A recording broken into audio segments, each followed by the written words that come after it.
For all the lessons today, we are going to be talking about value. Value is light to dark, black to white. The darkest values are 10s, blacks, browns. The lightest values are 1s and 2s. They're whites and light creamy colors. Today we're going to mix a palette of all value, and that's what we're going to paint with. We're going to take a glob of alizarin crimson, and we're also going to put down a glob of phthalo green, and finally we're going to put down a big glob of white. And now we're going to put out a glob of liquid. It's a gel, and what it does is it creates a smoother consistency inside the paint that allows you to put it onto the canvas so much easier. So we're going to take our palette knife, and we're going to start with our alizarin crimson, and we're going to use most of the glob we put down.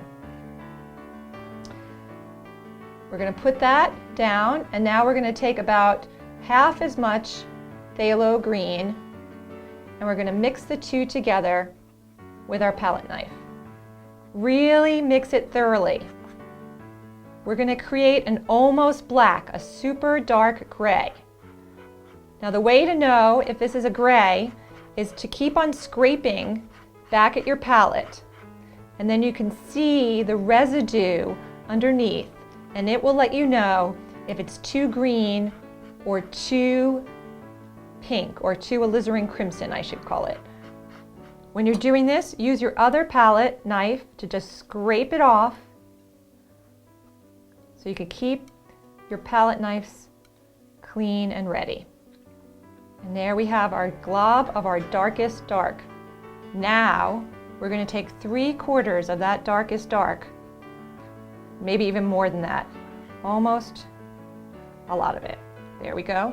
We're going to put that here, and we're going to take a small little bit of white, about that much. We're going to mix it into our gray to start lightening up the gray. Take your time. Keep on scraping off your palette knife so you get it nice and smooth, and the consistency is all the same inside the paint. Okay, that's our second. We're going to make 10. So now we're going to take most of that, going to bring it to the next place, take a little amount of white, you can see how it's starting to get a little lighter, but still a dark color. As we get towards the end, we're going to use less of our puddle of paint and more white. So here's our second to last one. And then finally, our last one, which will use lots of white.